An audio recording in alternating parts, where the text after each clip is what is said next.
mendefinisikan orang syariat. Memang kalau orang syariat itu akeh kok sampean-sampean siji mesti ra keramat. Modele ora ada duwe bingung. Urip wong syariat lho apa? Dineng bojo wedi, dineng tangga wedi, pengaruhe menurun. Pancen orang syariat itu banyak kriminal tauhidnya itu memang jelas. Mulane kiai-kiai fikih nek ketemu kiai-kiai sing setengah jadah wedi mergo iso nebak atine. Ndekne meriang langsung. Sing kiai ora tau salat keramat padahal ngambungan wong. Sing dina salat pas waktu kok ora tau keramat. Wong ape buah utang tanggane keramat apane? Sing kono ngawur ngawur son-sowan pirang. Meriang oleh syariat ngadepi wong hakikat napa? Mulane jogeman dadi wong syariat sing ngene iku bahaya. Nah, kula mboten ngarah. Sampai dadi wong syariat sing ra keramat. Bahaya sekali itu bagi perjalanan agak. Kalau sering ketemu kiai-kiai yang terkenal keramat di Jawa tiang-tiang hakikat. Ditantang kanca-kanca kok wani, nah tantang aku tetep rawani kok. Mikir deh. Karena orang yang sama-sama ke jalur hakikat tetap punya alamat, tetap wonten sima diuji minasari. Cara pandangnya mesti sama. Kalau nanti ketemu murid, ya artinya yang ikut aliran Siti Jenar, dia ada sholat, ada apa, hidup di satu tempat gitu. Padahal dia bisa baca dia dulu pernah mondok di Mekah, pernah di Irak. Itu ya meresahkan para kiai. Kemudian sebagian mereka minta saya suruh ketemu. Ya walhasil kalau ketemu pertama ya. Jadi Gus Ba, tapi zaman roh jenengku itu pernah tak arani muka sapa. Nggih biasa mawon. Kula ora usah kenal jenengan nggih kenal. Dadi kula nggih biasa mawon.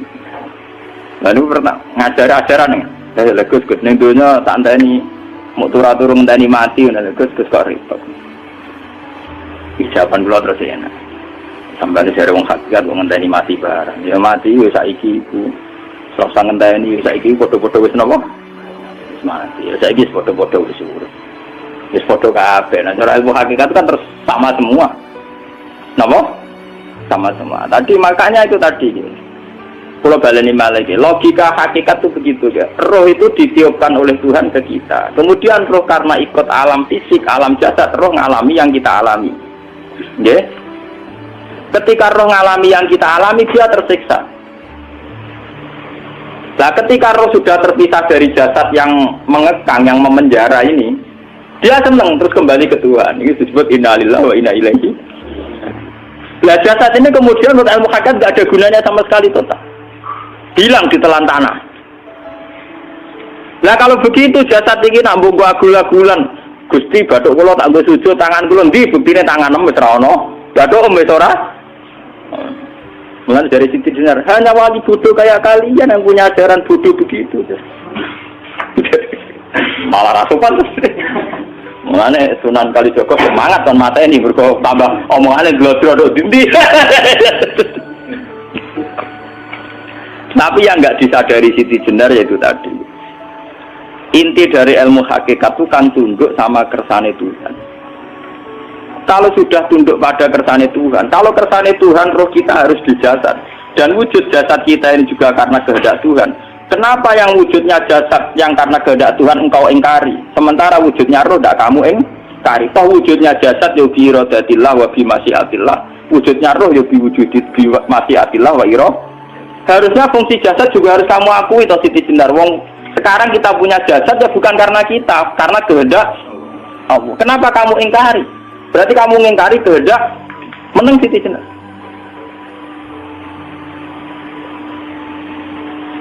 Makanya hakikat yang pertama saya itu pasti khayal. Lah Siti Jenar itu hakikatnya baru yang sampai khayal itu. Sehingga dia tersesat.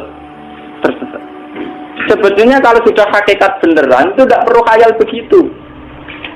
Artinya perlu khayal jasad kita yang senajan ora ana gunane ini. Tetap piye wae wujudnya karena kehendak Allah. Juga kita harus terima. Apapun kekurangannya, apapun kenaifannya, ironisnya harus kita terima. Ini sebagai bentuk penerimaan kita pada masyiatil. Begitu juga keadaan roh kita sebagai penerimaan atas masyiatil. Meskipun ada teori-teori roh yang lebih valid. Lebih valid misalnya begini. Kanjeng Nabi itu suatu saat ininya terputus karena perang Uhud. Ya Kanjeng Nabi dia dolanan drijine ini. Napa cara napa jari jemari Nabi putus. Dia dolanan. Jadi Nabi sendiri kadang sering ngajarkan ilmu hakikat. hal lagi illa usbun udmiyat wa fi sabilillahi ma lafitu. Kowe ora trimo fisik, bentuk fisik jari jemari sing ditetir berdarah. Tapi nak kowe wis fisabilillah ayo wis kowe balik ning habitatem. Sehingga kenapa para sahabat itu ketika dicincang, ketika putus tangannya, putus kakinya, sahabat yang usul ke ilmu hakikat itu malah senang. Karena jasad kita ini kan ila sabilillah, menuju jalan Tuhan. Sekali dia sudah terluka fisabilillah itu sudah menemukan formatnya. Cara teori Cina sudah menemukan formasinya. Paham gitu? Orang kok malah ngeluh itu berarti goblok, kita ngeluh, paham no? Paham kenapa? Jadi, makanya Nabi ngertikan, ya itu sudah ketemu formatnya. Ketika rohnya para syuhada nanti kembali ke Tuhan, ya ketemu formatnya lagi. Itu disebut wala taqulu lima yuqtalu fi sabilillah amma. Dia tidak mati sesuai formasi awal, yaitu roh kembali ke Tuhan dan jasad ikut mengawal. Nah itu Nabi kadang ya pakai ilmu hakikat begitu. Mulane kula bolak-balik matur, kula niku nggih mulai umur 20 tahun napa pinten. Kula ngasih nggih gadah penyakit dan ekstrim penyakit saya. Sampai saat ini kalau nak ngobatno tidak lebih 50%, karena saya tetap berpikir. Misalnya cara syariat kan berubah, tapi cara hakikat apa betul keberadaan saya di alam ini penting, sehingga aku kepengen urip tak bela-belani ngantek atusan juta. Jangan-jangan penting mati ikuti bang uripku. Lah nak ngono lha apa tak bela-belani ngantek atusan juta. Jadi misalnya kita berobat ya mau, ya dari Nabi kan berobat ya berobat. Pokoknya kita Islam masih mau geruduk kadang orang paham. Sekali kamu mengamati dengan sisi hakikat, coba sekarang sampean pikir, coba sekarang nggak pakai logika hakikat, pakai logika syariat saja. Saya ini misalnya asetnya 10 juta, misalnya, saya punya aset 10 juta. Tapi misalnya aku rugi nawan atau dipengaruhi di masa depan sama nih, kalau pulau kan soalnya cara teori di masa. Misalnya pulau rugen, artinya kere di duit 10 juta aset. Tujuan saya sembuh kan supaya aku iso sembuh sehat, engkau iso kerja untuk anak. Tapi karena saya sakit nanti operasi tidak 10 juta. Operasi tidak 10 juta. Wong aku repair mesti iso marisi anak. Apa mana nak duit 10 juta tak ada gue berobat, malah jelas ra iso marisi. Lah nak ngono penting matiku ya dibanding 10 juta. Karwan iso diwaris langsung. Sementara anak aku mari dibiayai 10 juta, orang mesti mari 10 juta mesti entek. Artinya tidak ada jaminan kalau berobat itu secara visi ke depan lebih baik. Soalnya malah ngentekno donya nggak jelas akibat positifnya. Misalnya tetap lumpuh duit entek. Teori loh, Bapak, artinya apa? Teori hakikat tetap lebih benar bahwa hidup itu tidak ada artinya, semua itu tidak ada artinya. Berobat apa enggak berobat semuanya tidak ada arti. Teori loh gini. Sehingga kalau kita tengah-tengah aja tengah-tengah, kasus kula misalnya loro nggih berobat. Gusti separuh kula nglakoni syariat, tapi sebagai kula ulama fikih nggih separuh kula lakoni napa? Jadi kula tetep mboten ngarah obat 100%. Tapi orang ngarah berobat wong kula tiyang napa? Syariat. Tapi memang faktanya itu begitu. Cara Kanjeng Nabi kadang Kanjeng Nabi berobat. Kadang Kanjeng Nabi wis nikine tercincang digeguyon nak. Wahal lagi illa usbu'un udwiyat ora kok driji sing gak melok-melok. Nah, bukti bahwa jasad itu begitu tidak penting. Kayak Sayyid Hamzah. Menurut Sayyid Hamzah menganggap wahyu bentuknya raka-rukan. Kalau teori Siti Jenar itu benar, teori Jalaluddin Rumi benar teorinya, ya orang kok rasolate lho, maksudnya kena nganut rasolate. Benar cara analisis roh. Ketika Sayyid Hamzah dinyatakan mati oleh manusia, oleh hukum manusia dinyatakan mati karena dia sudah tidak bergerak.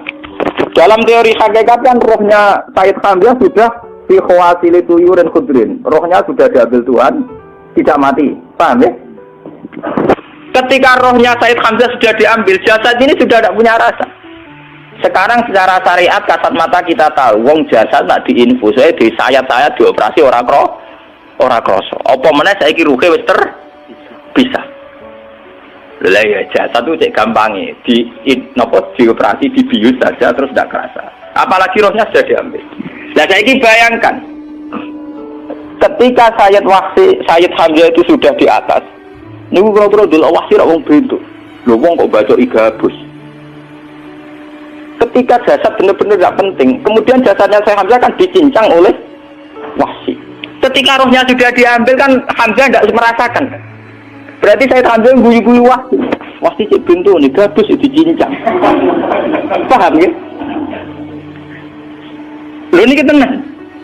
Artinya ketika pandangan manusia iba kepada Sayyid Hamzah karena dicincang, dimutilasi oleh wasi tidak ngalami Pak Sinten, Sayyid Hamzah tidak ngalami apa-apa karena rohnya sudah bersama Tuhan. Dan iso wae Sayyid Hamzah malah guyu-guyu wasi cek goblok gabus kok dicincang. Lah nak ngono rak mirip, makanya dalam hal ini itu dalam teori roh itu sebetulnya Siti Jenar tidak sesat dalam teori roh. Tapi jangan katakan itu penemuannya Siti Jenar. Siti Jenar itu terlambat. Sebelum itu ada Husain Al-Khallas, sebelum itu ada Jalaluddin Rumi, sebelum itu juga ada sahabat, ada nabi. Cuma cara aplikasinya Siti Jenar melenceng. Jadi jangan katakan kok tak kampus-kampus itu pendapat Siti Jenar itu malah goblok meneng. Siti Jenar itu sanut, paham nggih maksud apa? Wis sanut. Nah, teori yang sama terjadi pada Yesus Kristus. Ketika Yesus misalnya secara lahir dicincang, dimutilasi, diapakan oleh orang Yahudi, sebetulnya rohnya dia sudah bersama Tuhan, kembali ke Tuhan Bapa, nah cara Kristen. Nah cara Islam ya balik ning pangeran. Andaikan itu iya, itu ya ada masalah karena hakikatnya dia tidak dicincang, tidak dibunuh. Andaikan iya, tentu menurut Islam yang dibunuh Yudas atau siapa itu yang